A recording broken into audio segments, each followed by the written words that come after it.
हम शुरू से स्टार्ट करने जा रहे हैं। बेसिक कॉन्सेप्ट, ठीक है। क्या होता है बेसिक कॉन्सेप्ट में? तो वैसे बहुत सारा चीज है, जैसे मान लो कि अकाउंट क्या है, उसके थियोरिकल एडवांटेज डिसएडवांटेज वो।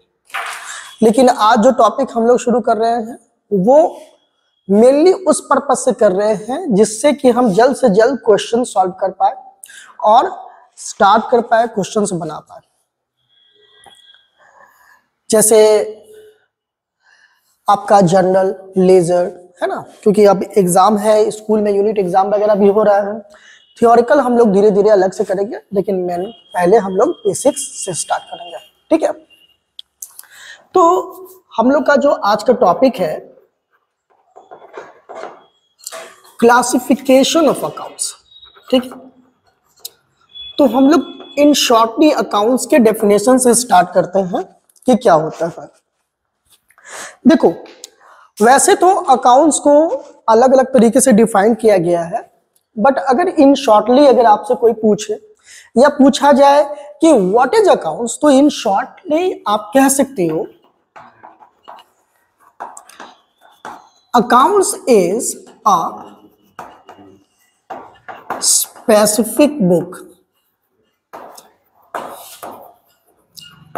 in which all transactions or events related to business are recorded। हमारे बिजनेस के अंदर में जितने भी ट्रांजैक्शन होते हैं, जितने भी इवेंट्स होते हैं, उन सारे ट्रांजैक्शन, उन सारे इवेंट्स को हम लोग जिस बुक में रिकॉर्ड करते हैं उस बुक को हम लोग अकाउंट कहेंगे। इन शॉर्टली हम लोग ऐसा डिफाइन कर सकते हैं। क्या है account? So accounts is a specific book in which all transactions and events related to business are recorded. Business में जितने भी ट्रांजैक्शंस और इवेंट होते हैं उसे हम जिस बुक में रिकॉर्ड करते हैं उसे हम क्या कहेंगे? उसे हम अकाउंट कहेंगे। क्लियर है? Simple.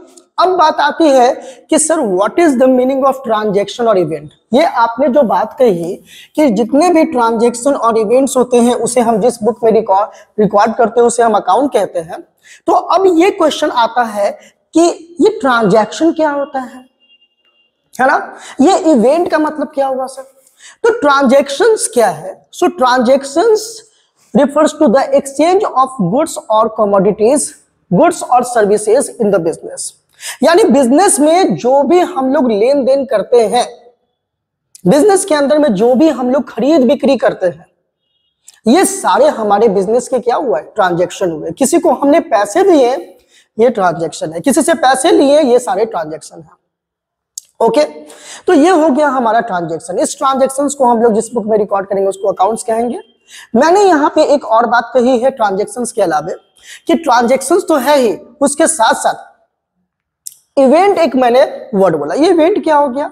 So event is the result of transaction. Event क्या है? इवेंट है हमारा उस ट्रांजैक्शंस का रिजल्ट। फॉर एग्जाम्पल, ये पेन मैंने 10 रुपए में खरीदा। जब मैंने इसको खरीदा तो इसको हम लोग क्या बोलेंगे? ट्रांजैक्शन। और इसको मैंने 10 रुपए से खरीद के 15 रुपीज में बेच दिया, मैंने इसको बेचा, ये भी ट्रांजैक्शन है। इसमें हमें प्रॉफिट हुआ कितने का? 5 रुपीज का इसमें हमें प्रॉफिट हुआ, क्योंकि हमने 10 रुपीज में खरीदा और 15 रुपीज में बेच दिया, यानी 5 रुपए का प्रॉफिट हुआ ना। ये जो 5 रुपए का प्रॉफिट हुआ, ये हमारा क्या कहलाएगा? ये हमारा कहलाएगा इवेंट। उसी तरीके से जब हमने 100 पीस पेन खरीदा और हमने 80 पीस बेच दिया, हमारे पास 20 बच गए। तो जो 20 हमारे पास बच गए हैं वो क्या है? हमारा इवेंट है। और जो हमने खरीदा 100 पीस ट्रांजैक्शन, बेचा 80 पीस ट्रांजैक्शन। तो ऐसे जितने भी बिजनेस के अंदर में ट्रांजैक्शंस और इवेंट होते हैं उसको हम लोग जिस बुक में रिकॉर्ड करते हैं उस बुक को क्या कहेंगे? अकाउंट्स कहेंगे। क्लियर है? अब हम लोग जब आगे बढ़ेंगे, जर्नल बनाने की कोशिश करेंगे, जब हम लोग लेजर बनाने की कोशिश करते हैं तो उस समय प्रॉब्लम्स आती है बच्चों को और प्रॉब्लम्स इसलिए आते हैं कि बच्चे क्लासिफिकेशन ऑफ अकाउंट्स को अच्छे तरीके से पहले नहीं समझते हैं और सीधे रूल्स ऑफ डेबिट और क्रेडिट समझकर क्वेश्चंस बनाना शुरू कर देते हैं, लेकिन ऐसा नहीं होना चाहिए। क्लासिफिकेशन ऑफ अकाउंट्स बहुत ही जरूरी है अकाउंट को समझने के लिए, आगे जाके क्वेश्चंस बनाने के लिए। तो सबसे पहले हम लोग क्या पढ़ेंगे? Classification of accounts.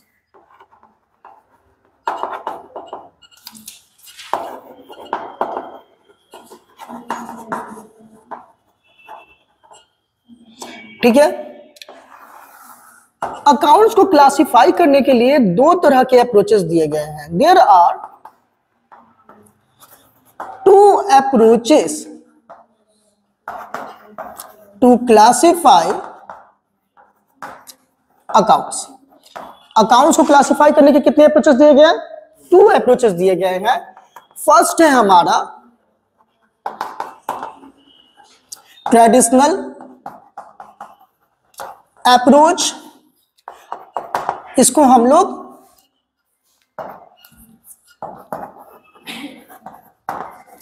English approach के भी नाम से जानते हैं, ट्रेडिशनल या इंग्लिश अप्रोच।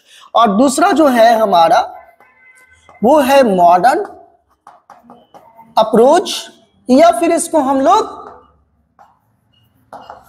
अमेरिकन अप्रोच भी कह सकते हैं। क्या कहेंगे? अमेरिकन अप्रोच या फिर modern approach. One by one करके हम लोग क्या करेंगे? वन बाय वन करके हम लोग इसको एक एक करके समझेंगे कि ट्रेडिशनल अप्रोच में क्या आ जाएगा और मॉडर्न अप्रोच में कैसे आएगा। देखो ये रिवीजन क्लास है, ठीक है, तो बहुत उस रिवीजन क्लास के तरह ही हम लोग इसको समझेंगे। ओके, देखो हम लोग स्टार्ट करते हैं सबसे पहले किसके हिसाब से? ट्रेडिशनल और इंग्लिश अप्रोच के हिसाब से।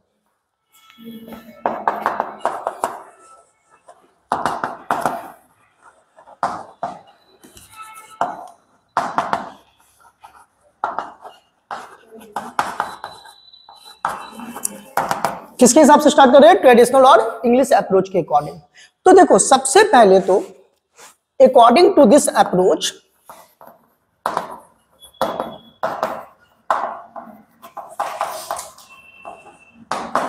There are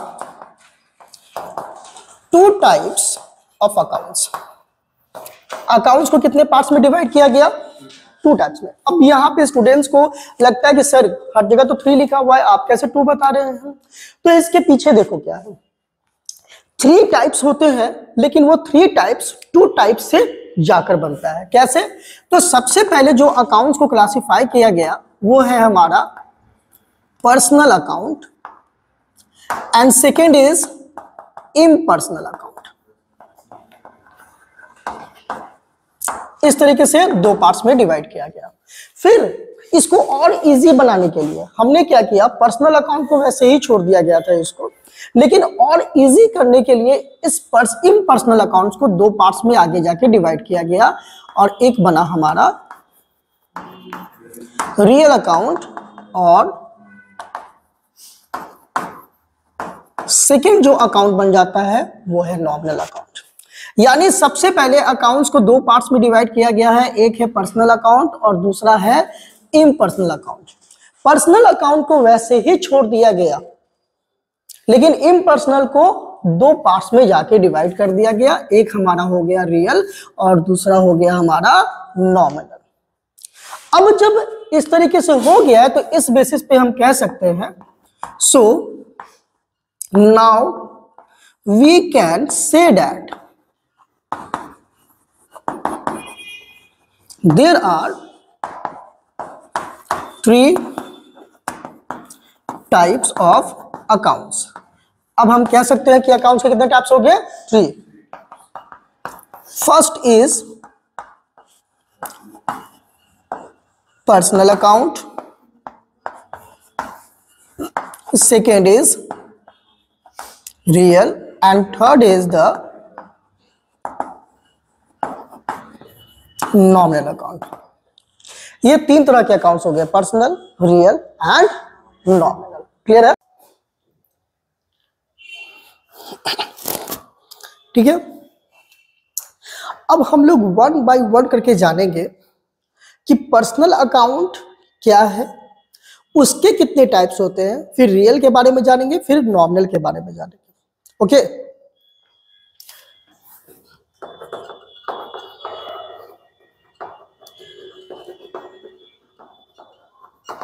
personal account. Okay, personal account क्या है?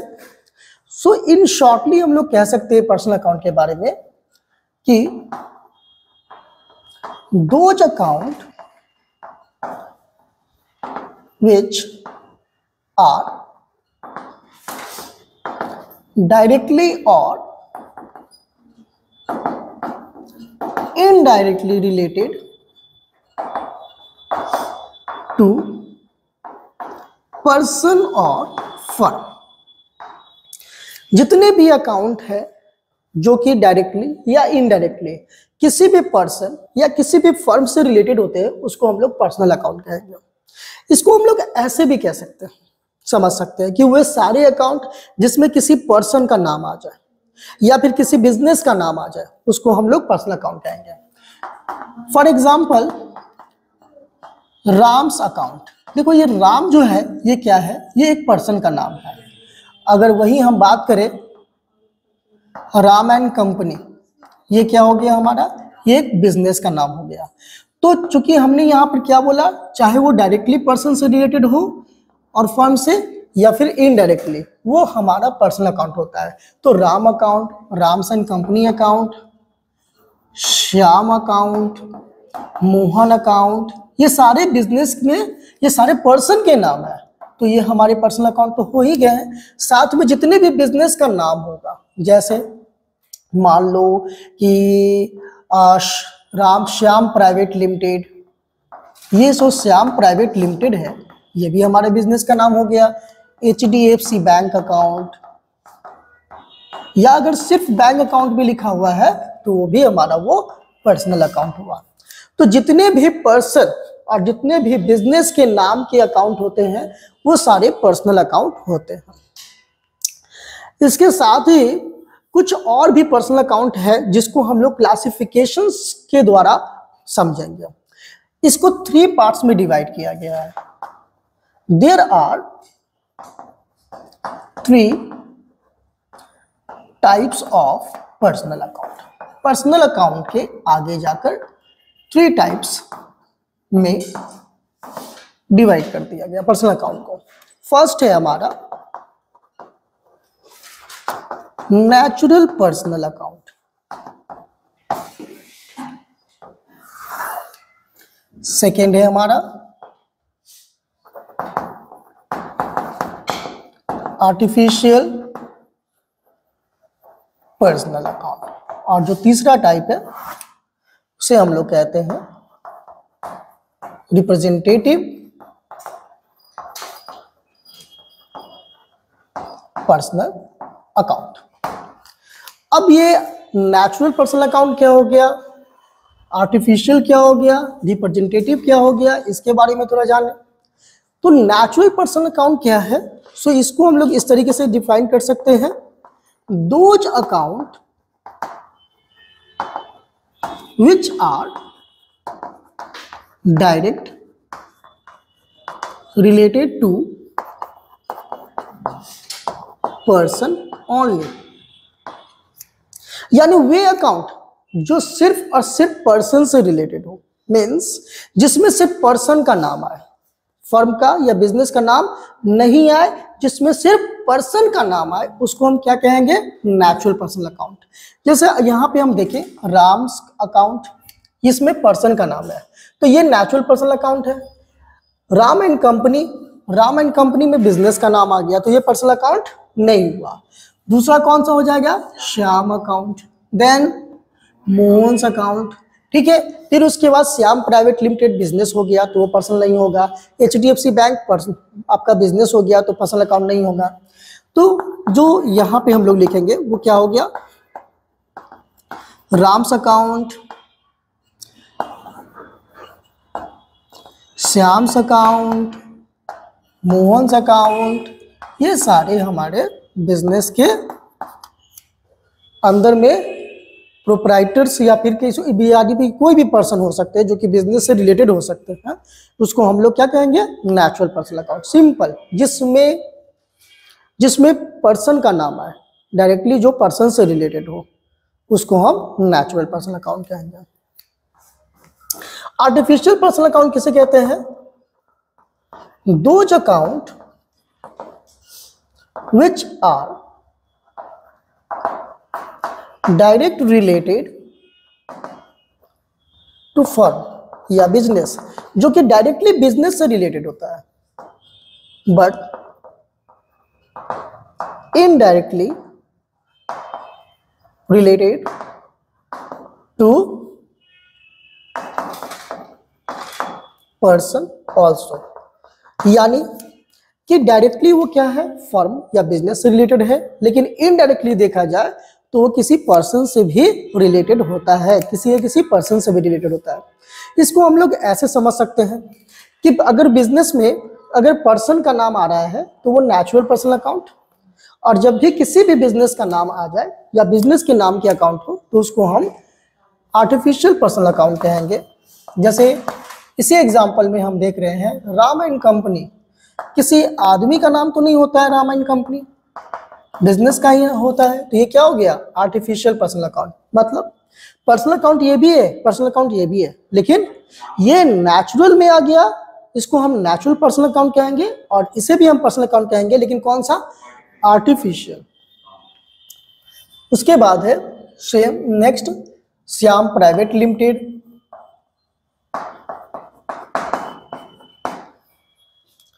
बैंक अकाउंट, ये सारे जो है ये क्या आ जाएंगे, ये आपके आर्टिफिशियल पर्सनल अकाउंट आ जाएंगे। इवन आप कोई भी एग्जांपल ले लो, Loyola schools account artificial personal account, आपके कोचिंग का नाम एक्टिव कॉमर्स क्लासेस अकाउंट, ये भी आपका आ जाएगा। ठीक है, अब ये तो हम लोग समझ चुके हैं, इसमें कोई डाउट है नहीं। नेक्स्ट समझते हैं रिप्रेजेंटेटिव पर्सनल अकाउंट, इसको क्या कहते हैं। ठीक है, देखो,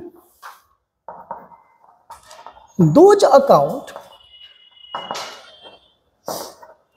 which represent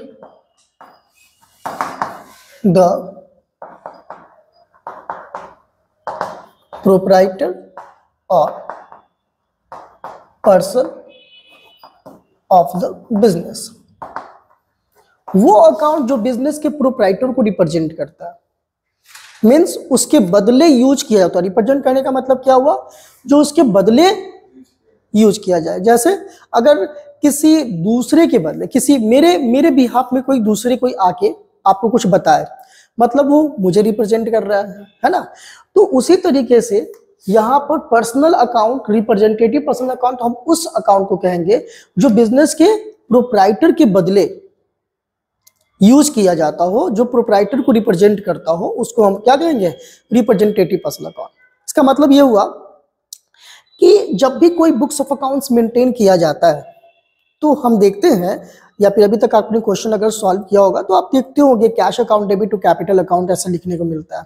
ठीक है, तो जब भी बिजनेस, इसके पीछे क्या कारण है, तो जब भी कोई भी बिजनेस स्टार्ट किया जाता है, कोई भी बिजनेस के अंदर में अकाउंट्स मेंटेन किया जाता है, सबका नाम लिखा जाता है, सबके नाम से अकाउंट ओपन हो सकते हैं, but the name of proprietor is never recorded in the books of accounts. आपके बिजनेस के अंदर में प्रोप्राइटर का नाम को रिकॉर्ड नहीं किया जाता है, आपके प्रोप्राइटर के नाम से अकाउंट नहीं ओपन होंगे। इसके पीछे रीजन ये है कि मान लो कि आपके प्रोप्राइटर के नाम से अकाउंट ओपन हो गए, तो फिर कैसे डिफरेंशिएट करोगे कि प्रोप्राइटर कौन है, कस्टमर कौन है, कैसे डिफरेंशिएट किया जाएगा। लाइक मान लो कि मेरा बिजनेस है और मैं इस बिजनेस का ओनर हूं, ठीक है, तो ये मैं इस बिजनेस का ओनर हूं। अब जो मेरे नाम से अकाउंट ओपन हो गया और आप लोग कस्टमर हो, आपका नाम है साक्षी, ठीक है, साक्षी अकाउंट, आर्यन अकाउंट, तनु अकाउंट, खुशी अकाउंट और एसपी चंद्रवंशी अकाउंट। मैं भी अपना नाम भूल जाता हूँ, सोचो।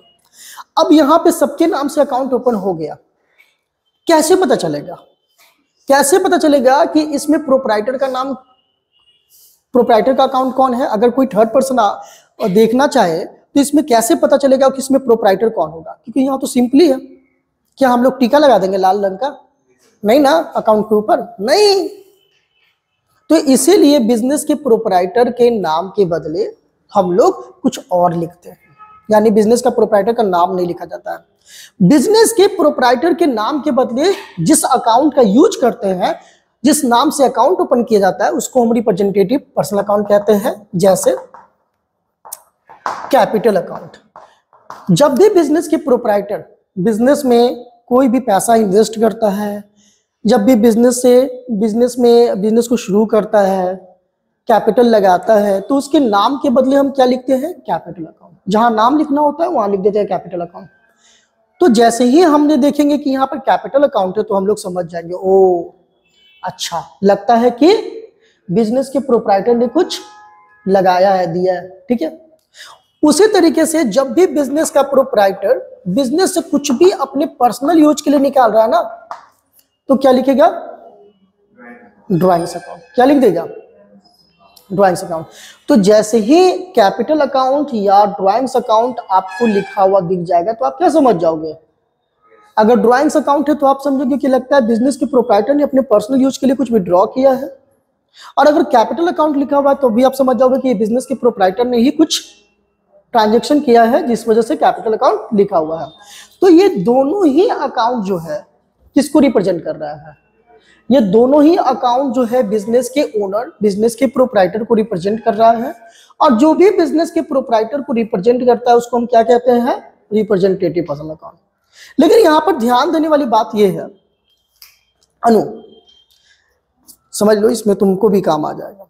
ठीक है, यहां पे ध्यान देने वाली बात यह है कि आपको कभी कभी नाम दिख जाएगा लिखा हुआ, तो आप बोलोगे सर आप तो गलत पढ़ा दिए। कब? जब आप क्लास 12 में जाओगे तो एक चैप्टर आएगा पार्टनरशिप। तो उसमें अगर दो पार्टनर है, राम अकाउंट, श्याम अकाउंट, तो जो अकाउंट बनेगा उसमें आप देखोगे Ram's capital account, Shyam's capital account. या फिर अगर दो लोग मिलकर बिजनेस शुरू कर रहे हैं तो आप देखते हो कि कभी कोई ट्रांजैक्शन ऐसे भी आ सकता है कि started business with cash ₹2 lakh by Ram and Shyam. तो दो लोग जहां पे आ गए तो सिर्फ कैपिटल अकाउंट अगर हम अकाउंट बनाएंगे तो पता कैसे चलेगा कि किस पार्टनर का कितना है? उस कंडीशन में आपको उसका नाम लिखना है, लेकिन सिर्फ नाम नहीं, नाम के साथ capital. Ram's capital account, Shyam's capital account. बात समझ में आई? क्या लिखना है?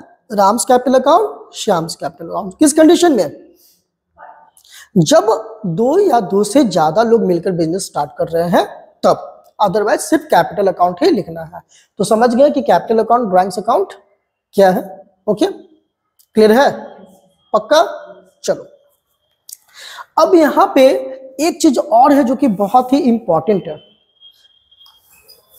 तो उसको इंपॉर्टेंट को समझने के लिए पहले इसको नोट कर लो, फिर उसके बाद कि नॉमिनल अकाउंट कैसे रिप्रेजेंटेटिव पर्सनल अकाउंट में बदल जाता है उसको हम लोग करेंगे। ठीक है, चलो नोट कर लो इसको।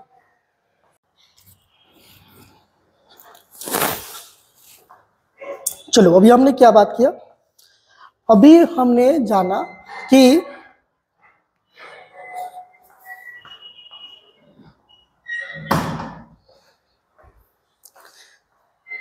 रिप्रेजेंटेटिव पर्सनल अकाउंट क्या होता है। ठीक है, अब कुछ इंपॉर्टेंट चीज है वो हम लोग समझे, इससे पहले हम जानेंगे कि हमारा रियल अकाउंट और नॉमिनल अकाउंट, यानी दूसरा हमारा जो रियल अकाउंट था वो क्या होता है, नॉमिनल अकाउंट क्या होता है। तो इसको हम लोग होल्ड पे रखेंगे अभी कि रिप्रेजेंटेटिव यानी एक nominal account representative personal account में कैसे चेंज हो जाता है। क्योंकि अभी आप लोग को तो नॉमिनल अकाउंट मैंने बताया नहीं है, तो कैसे मैं बता दूं, है ना? तो इसको थोड़ी देर के लिए हम लोग इंतजार करते हैं, पहले रियल जानेंगे फिर नॉमिनल अकाउंट, फिर उसके बाद। तो दूसरा जो हमारा अकाउंट है वो है रियल अकाउंट। क्या कहता है real account? So real account is the account of assets real account हम लोग एसेट्स के अकाउंट को कहते हैं, which may be either in the form of cash और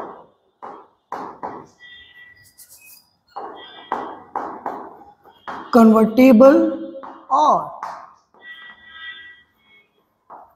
measurable into the cash. Okay, real account क्या है? So real account is the account of assets. Assets के अकाउंट को हम लोग रियल अकाउंट कहते हैं। अब बात आती है एसेट्स क्या होता है, तो कह रहा है कि which may be either in the form of cash, जो क्या हो सकता है, कैश के रूप में हो सकता है। जो हमारे पास कैश के रूप में है, कैश है, वो क्या है, हमारा एसेट्स है। और कन्वर्टेबल और मेजरेबल इनटू द कैश, या तो कैश के रूप में हो या फिर जिसको हम कैश में कन्वर्ट कर सकते हैं या फिर मेजर कर सकते हैं। वो सारी चीज हमारे बिजनेस के एसेट्स है। लाइक कैश तो हमारा एसेट है ही, उसमें नो डाउट हमारा कैश एसेट्स है। ये क्या है, हमारा फर्नीचर, हमारा फर्नीचर है। अब जरा सोचो, ये जो हमारा फर्नीचर है, अगर हम इसे बेच देंगे तो क्या ये कैश में कन्वर्ट होगा? ऑफ कोर्स होगा, कैश में कन्वर्ट नहीं होगा। जैसे मैंने इसको बेचा, ये हमारे पास से चला गया, बदले में क्या मिला, कैश मिला। सो ये कैश में क्या है, कन्वर्टेबल भी है। जब मैं बेच रहा हूं तो उसने पूछा कितने में बेचोगे सर, मैंने बोला 5000 में बेचूंगा। इसका मतलब क्या है, मैं इसको मनी में मेजर भी कर रहा हूं, यानी ये मेजरेबल भी है ना। तो वो सारी चीजें जो हमारी या तो कैश के फॉर्म में होती है या फिर जिसको हम कैश में कन्वर्ट या मेजर कर सकते हैं, वो हमारे बिजनेस का एसेट्स होता है। ओके, और बिजनेस के जितने भी एसेट्स होते हैं, उस एसेट्स के अकाउंट को हम लोग क्या कहते हैं, रियल अकाउंट कहते हैं। ओके, सो इसके लिए एग्जांपल में हम लोग लिख सकते हैं cash account, furniture account, machinery account, goodwill account, trademark etcetera. अब जो है यहां पर हमें ये तो समझ में आ रहा है कि कैश क्या है, ये कैसे एसेट्स है, फर्नीचर, मशीनरी। लेकिन हो सकता है गुडविल और ट्रेडमार्क आप लोग के लिए नया लग रहा होगा कि सर ये गुडविल और ट्रेडमार्क होता क्या है। अगर होता है तो ये सर रियल अकाउंट कैसे है, एसेट कैसे है, तो इसका आपको जवाब मिल जाएगा। फिलहाल के लिए आप यहां तक समझ गए हैं कि हमारा रियल अकाउंट क्या है। अब हम लोग इसको 2 मिनट के लिए होल्ड पे रखते हैं, ठीक है, और जानते हैं इसके टाइप्स। तो रियल अकाउंट के 2 टाइप्स होते हैं। There are 2 types of real account. First is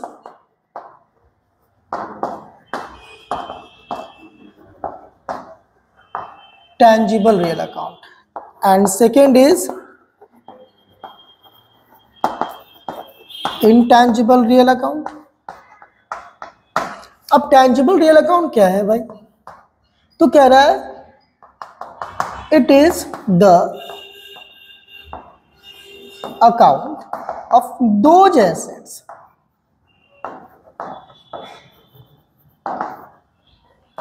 which can be seen, touched or and felt also and felt। यानी जिस एसेट्स को हम देख सकते हैं, छू सकते हैं और महसूस भी कर सकते हैं, उसको हम लोग टेंजिबल रियल अकाउंट कहते हैं।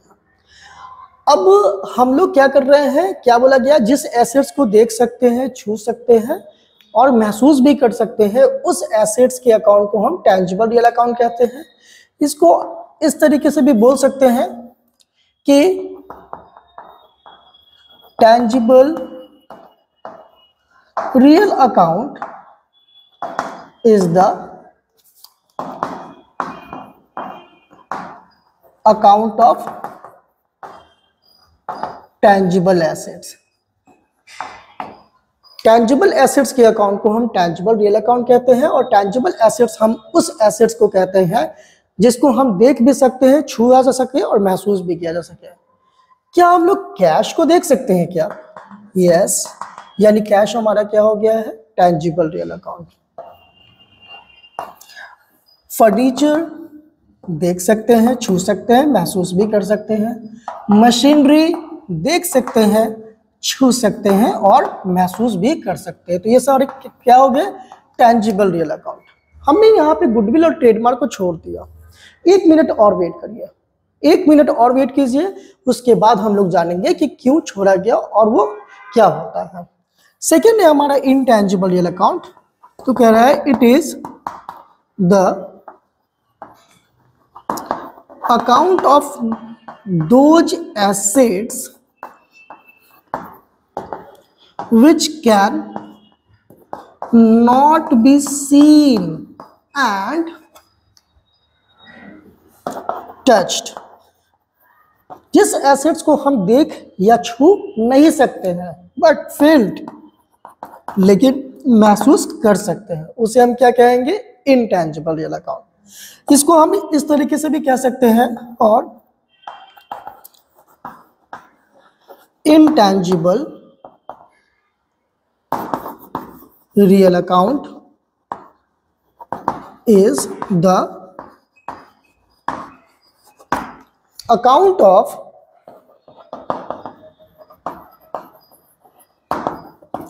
intangible assets, और intangible assets के अकाउंट को हम intangible real account भी कहते हैं। अब यहाँ पे क्या बोला जा रहा है कि जिस एसेट्स को हम देख या छू नहीं सकते हैं, उस एसेट्स को सिर्फ फील कर सकते हैं, उसे हम क्या कहेंगे? Intangible real account. For example यहाँ पे हमने क्या छोड़ा था? गुडविल और ट्रेडमार्क। अब हम लोग समझते हैं कि गुडविल और ट्रेडमार्क कैसे हुआ। देखो, ये गुडविल क्या होता है? जैसे मान लो कि ये पेन बनाने वाली कंपनी है, ये एक पेन बनाती है कंपनी, ये भी एक पेन बनाने वाली कंपनी है, ये भी एक पेन बनाने वाली कंपनी है।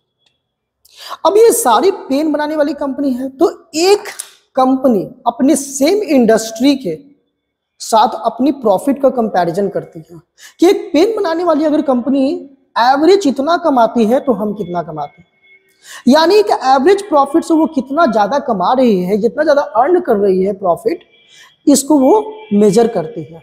और वो जितना ज्यादा अर्न कर रही है उस बेसिस पे उसका रेपुटेशन पता चलता है, और उसी रेपुटेशन यानी उसकी जो रेपुटेशन आई, उसकी वैल्यू ऑफ रेपुटेशन को हम गुडविल कहेंगे।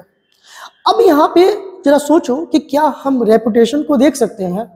नहीं देख सकते हैं। छू सकते हैं? नो, फील कर सकते हैं। तो ये हो गया ना इनटेंजिबल, जिसको हम देख या छू नहीं सकते हैं लेकिन सिर्फ फील कर सकते हैं। अब सवाल आता है कि ये तो हमारा हो गया, ठीक है, ये तो हमारा हो गया कि हाँ सर देख या छू नहीं सकते हैं, सिर्फ फील कर सकते हैं सर, ठीक है, हमने मान लिया कि ये इनटेंजिबल है सर, लेकिन ये भी तो बताइए कि आपने बोला इन रियल अकाउंट है तो उसके लिए एसेट्स भी होना जरूरी है। अब ये एसेट कैसे है? तो एसेट्स कैसे है इसके बारे में हम लोग जानते हैं। एक बात बताओ, मैंने एसेट्स के बारे में क्या बताया?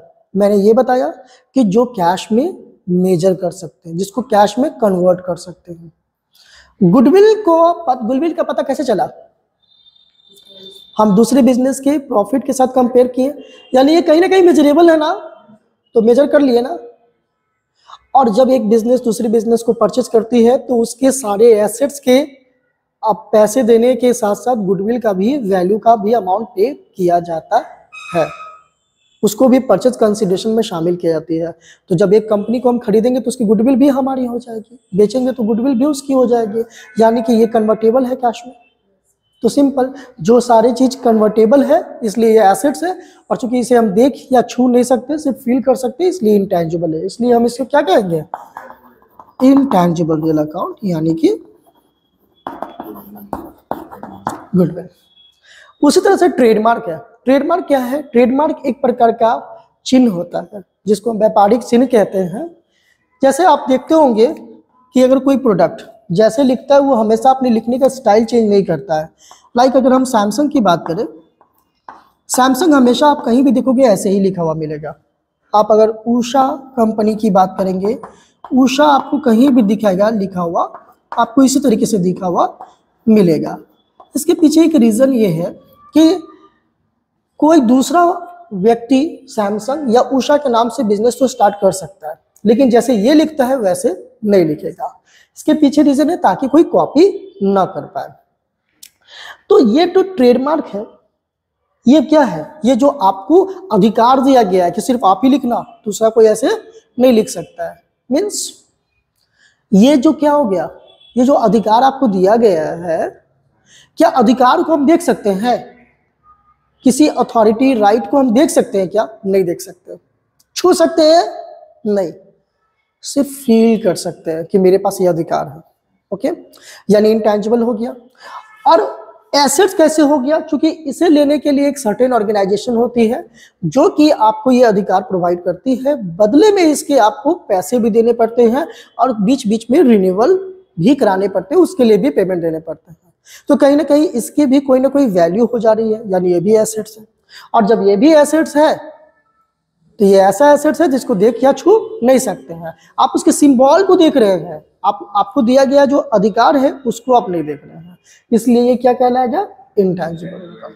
क्लियर? चलिए, तो दूसरा हमारा हो गया ट्रेडमार्क। अभी हमने बोला था गुडविल को हम लोग और ट्रेडमार्क को होल्ड पे रख रहे हैं। हो गया काम हमारा। ये हमारा हो गया रियल अकाउंट, हमने समझ लिया। अब हमारा थर्ड है नॉमिनल अकाउंट। आप लोग इसको नोट कर लीजिए, फिर उसके बाद हम लोग नॉमिनल अकाउंट को समझते हैं।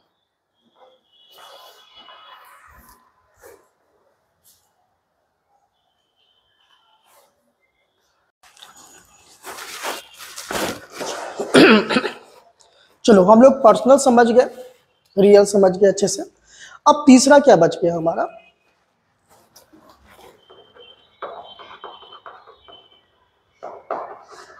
Nominal account. क्या है हमारा? Nominal account. ये नॉमिनल अकाउंट क्या है? तो कह रहा है those account which are related to all expenses or losses and all incomes or gain of the business. Business के अंदर में जितने भी एक्सपेंसेस, लॉसेस, इनकम्स, गेन, ये जितने भी होते हैं, इनसे रिलेटेड जो भी अकाउंट होता है उसको हम क्या कहते हैं? Nominal account. या फिर ऐसे समझ सकते हैं, जिसको अगर हमें मिल रहा है तो हमारे लिए वो क्या है? इनकम या फिर प्रॉफिट या फिर गेन है। अगर हम किसी दूसरे को दे रहे हैं तो हमारे लिए एक्सपेंस या लॉस हो सकता है। फॉर एग्जाम्पल, अगर हम लोग सैलरी की बात करें, लेंगे तो इनकम है, देंगे तो एक्सपेंस, तो ये क्या हो जाएगा? Nominal account. जो इनकम, एक्सपेंस, लॉस, गेन के रूप में रहे वो nominal account. Rent account, discount account, commission account, है ना, डोनेशन अकाउंट, ये सारे एडवर्टाइजमेंट, ये सारे जितने भी अकाउंट हैं जो क्या हो जाएंगे? नॉमिनल अकाउंट, जिसको लेने पे इनकम होगा और देने पे लॉस हो जाता है, उसको हम क्या कहेंगे? देने पे इनकम, लेने पे इनकम, देने पे एक्सपेंस, या फिर प्रॉफिट और लॉस। इनकम और एक्सपेंस, इनकम और गेन और एक्सपेंसेस और लॉसेस में डिफरेंस है। एक्सपेंस के बदले में कुछ मिलता है, लॉस के बदले कुछ नहीं मिलता है। एक्सपेंस हम लोग सोच समझ के करते हैं, लॉस हम लोग सोच समझ के नहीं करते हैं, हो जाता है। ठीक है, तो दोनों में डिफरेंस है। इनकम बिना इन्वेस्टमेंट के होता है, ठीक है। अगर कुछ खरीद के हमने कुछ लगाया, उसको ज़्यादा कीमत पे बेचा, तो वो हमारा क्या हो जाता है, एक्सपेंस, सॉरी प्रॉफिट, ठीक है ना। इसको ध्यान रखिएगा। अब है कि अभी थोड़ी देर पहले मैंने बताया था क्या, कि बिजनेस के अंदर में हमने बताया कि हमारा जो रिप्रेजेंटेटिव पर्सनल अकाउंट है, एक तो हमारा जो बिजनेस के प्रोप्राइटर को रिप्रेजेंट करता है वो हो गया। दूसरा,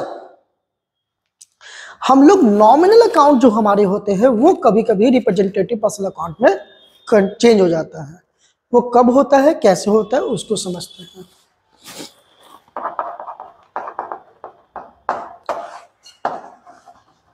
When any prefix or suffix is added with any nominal account,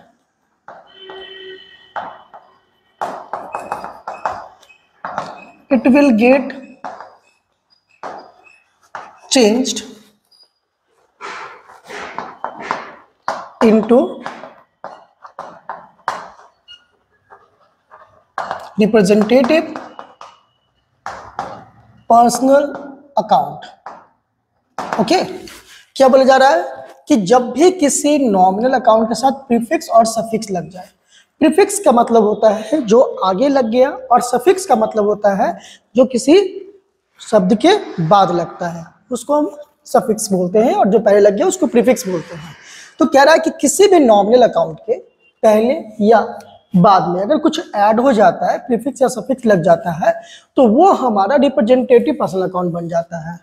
for example, हम लोग एक यहां से नॉमिनल अकाउंट को उठा लेते हैं, ठीक है, और इसके पहले हमने क्या लगा दिया, प्रीपेड, हमने लगा दिया प्रीपेड। देखो ये जो सैलरी है, ये अगर सिर्फ सैलरी लिखा हुआ है तो ये तो हमारा नॉमिनल अकाउंट है, लेकिन अगर इसके साथ एक प्रीफिक्स लग जाता है जो कि क्या है, प्रीपेड, तो अगर हम इसको एक साथ रखें जुड़ने के बाद, ये बन गया हमारा प्रीपेड सैलरी। तो अब ये क्या कहलाएगा, हमारा रिप्रेजेंटेटिव पर्सनल अकाउंट। उसी तरीके से लाइक रेंट, रेंट हमारा क्या है, रेंट हमारा नॉमिनल अकाउंट है। इसके पीछे अगर लग जाता है आउटस्टैंडिंग यानी कि बकाया, ये क्या जुड़ गया, हमारा सफिक्स। तो सिर्फ अगर रेंट है तो ये नॉमिनल अकाउंट, लेकिन इसके साथ सफिक्स लग गया और इसको एक साथ हम बोले रेंट आउटस्टैंडिंग, तो ये हमारा हो गया